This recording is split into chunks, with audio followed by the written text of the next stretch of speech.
Aspirants a very warm welcome on the YouTube channel of analyst IAS. तो recently एक report release हुई है जो कि ग्रामीण क्षेत्र में जो भारत के है उसमें एजुकेशन का क्या स्टेटस है उसके बारे में है। वील सी वाई न्यूज़ की फाइंडिंग्स क्या है सर्वे की, कितने बच्चे एनरोल्ड हैं या कैसे कैसे और क्या चीज़ें हैं, what are the challenges to the education in the rural areas. Then we'll be discussing our today's prelims and the mains practice question. So let's start why news. तो एक Delhi based development intelligence unit है जो initiative है transforming rural India foundation का, which is TRIF। इसने एक report release की है जिसका नाम है state of elementary education in rural India 2023। So what are the findings of the report. Smartphone usage और एंटरटेनमेंट पर अगर हम बात करें, क्योंकि आजकल बच्चे सबसे ज्यादा यूज करते हैं, तो 49.3% बच्चे ऐसे थे जिनके पास स्मार्टफोन का एक्सेस था और 76.7 पेरेंट्स ऐसे थे जिन्होंने ये कहा था कि उनके बच्चे प्राइमरी जो फोन है उसको वीडियो गेम खेलने के लिए यूज करते हैं और वो इसको एंटरटेनमेंट के लिए ज्यादा प्रेफरेंस देते हैं अदर एजुकेशनल एक्टिविटीज के प्रति अगर हम माने तो। एडिशनली 56.6% स्टूडेंट ऐसे थे जो स्मार्टफोन यूज करते हैं मूवी वगैरह डाउनलोड करने के लिए, मूवी देखने के लिए, राइट। एंड 47.3% ऐसे थे जो म्यूजिक सुनने के लिए इसका इस्तेमाल करते हैं। इन कॉन्ट्रास्ट केवल 34% स्टूडेंट्स ऐसे थे जो स्टडी रिलेटेड बेसिकली चीज़ों के लिए, डाउनलोड के लिए, PDF फाइल्स के लिए उसको यूज़ करते हैं और केवल 18% ऐसे थे जो कि ऑनलाइन लर्निंग उससे एक्सेस करते हैं via tutorials like Byju's and academy and all. Now differential access based on classes. Smartphone अलग अलग क्लास लेवल पे अलग अलग डिफरेंटली यूज हो रहा है। जैसे स्टूडेंट जो हायर क्लासेस में है, जो 8 क्लास या 8 से बड़े बच्चे हैं, उनके उसमें 58.32% ऐसे बच्चे थे जिनके पास स्मार्टफोन का एक्सेस है। वाइल जो छोटे बच्चे हैं 1 से 3 क्लास तक के, उनके पास जो एक्सेस था वो 42.1% का था। ये इंडिकेट करता है कि एंटरटेनमेंट का जो है सोर्स वो एक बहुत प्रेवलेंट है डिफरेंट एज ग्रुप्स में और वो उनके एजुकेशन एंगेजमेंट को भी इम्पैक्ट करता है।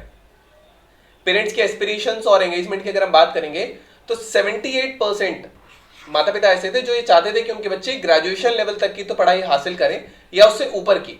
हाय वो इसमें भी एक थोड़ा सा पेरेंटल एंगेजमेंट में गैप है, वो बच्चों के साथ एंगेज नहीं हो पाते। केवल 40% या 40% ऐसे पेरेंट्स थे जो अपने बच्चों से डेली बातें करते हैं, उनके स्कूल में क्या होमवर्क मिला, कैसे हुआ। लेकिन जो 32% ऐसे थे जो एक हफ्ते पर या कुछ दिनों बाद बच्चों से डिस्कस करते हैं। नाउ रीजन क्या है इतने स्कूल ड्रॉप आउट का। लड़कियों की अगर हम बात करेंगे तो 36.8% जो पेरेंट्स थे इन्होंने कहा था कि फैमिली की जो अर्निंग है उसमें कंट्रीब्यूट करने के लिए उनकी बेटियों को स्कूल से बाहर रहना पड़ता है।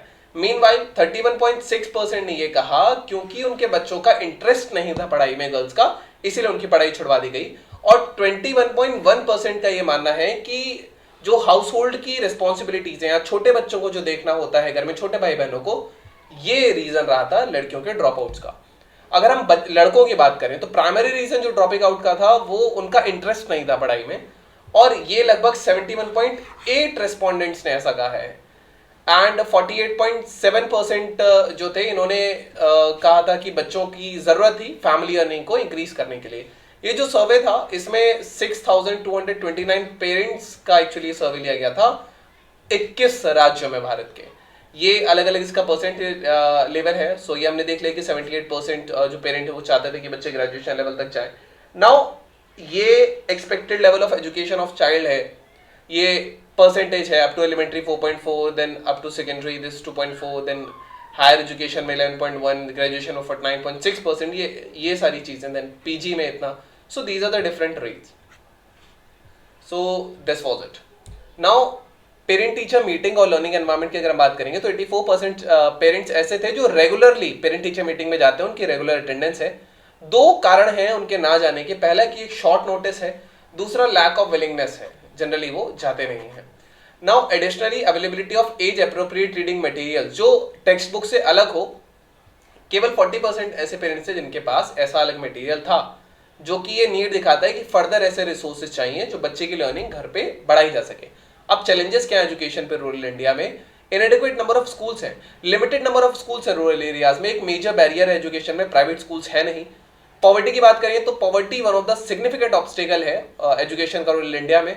बहुत सी फैमिलीज के पास फाइनेंशियल रिसोर्सेज नहीं है अपने बच्चों को स्कूल भेजने के लिए। प्राइवेट स्कूलों की फीस तो आउट ऑफ रीच ही है मैक्सिमम, देन बच्चों को कमाने जाना पड़ता है। These are the things. Bad infrastructure की अगर हम बात करेंगे तो पुअर इंफ्रास्ट्रक्चर रूरल स्कूल्स का, टीचर स्टूडेंट रेशियो कम है, टीचर्स टाइम पे आते नहीं है, बेसिक एमिनिटीज नहीं है, text book, drinking water, libraries नहीं है, right. So these are the things. तो ये एक इफेक्टिव लर्निंग एनवायरनमेंट को हैम्पर करता है. ट्रेडिशनल टीचिंग मेथड्स आज भी यूज होते हैं रूरल एरिया में, ब्लैक बोर्ड एंड ऑल से, जबकि अर्बन स्कूल्स में स्मार्ट बोर्ड यूज होते हैं, स्लाइड्स यूज होता है. तो एक एनवायरनमेंट बन जाता है बच्चे के एंगेजमेंट का. साइंस प्रोजेक्ट्स होते हैं बट रूरल एरियाज में ऐसा नहीं होता है. तो this is the case. Then lack of technology है. 21वीं सेंचुरी में बेसिक कंप्यूटर लिटरेसी बहुत क्रूशियल है हर बच्चे के लिए, के फ्यूचर प्रोस्पेक्टस के लिए. हाउएवर बहुत सारे रूरल स्कूल ऐसे हैं जहां पे ये टेक्नोलॉजी नहीं है, एजुकेशन नहीं है. ये एक डिजिटल डिवाइड क्रिएट करता है जो रूरल जो स्टूडेंट्स हैं उनके लिए जो अपॉर्चुनिटीज उनको बहुत ज़्यादा लिमिट कर देता है. रूरल अर्बन डिवाइड की अगर हम बात करेंगे तो जो डिस्पैरिटी है रूरल अर्बन एजुकेशन सिस्टम में, ये इंफ्रास्ट्रक्चर के बियॉन्ड जाती है. जैसे कि टीचिंग मेथड अलग अलग है. अर्बन स्कूल्स में, आप प्राइवेट स्कूल में देखेंगे टीचर थोड़ा ज़्यादा एक्चुअली बच्चों के साथ फ्रेंडली वे में एंगेज रहते हैं. रूरल एरिया में ऐसा नहीं है. सब्जेक्ट्स क्या पढ़ाए जा रहे हैं, क्वालिटी क्या है एजुकेशन का, ये सारा डिवाइड देता है. पेरेंट्स की इग्नोरेंस, जो इतने ज़्यादा high school drop out rates हैं रूरल स्कूल्स में, ये इसीलिए है खासकर कि 12वीं क्लास से पहले ही ड्रॉप आउट्स हो जाते हैं क्योंकि पेरेंट्स अवेयर नहीं है लॉन्ग टर्म बेनिफिट जो होते हैं एजुकेशन के उसके प्रति, और इग्नोरेंट है इसके प्रति, तो इसीलिए ऐसा हो जाता है. Now we have a prelims practice question. Which among the following organisations were found by Pandit Madan Mohan Malviya? Banaras Hindu University, Pragya Hindu Samaj, Hindu Mahasabha, Bharat Dharma Mahamandal. Choose the correct answer from the codes given below. You can type the answer in the comment section and let it know if it's correct or not. Then we have a mains practice question. Almost a decade after the Right of Children to Face Compulsory Education Act 2009 was passed, it becomes pertinent to review and analyze the levels of implementation of the RT Act 2009 and the constraints in its effective implementation. What are the challenges being faced by the rural areas with regard to primary education of the rural children? Explain. So this was all about today's video session. Hope you understood it. Thank you. Have a nice day and stay tuned with Analyst IAS for a better preparation.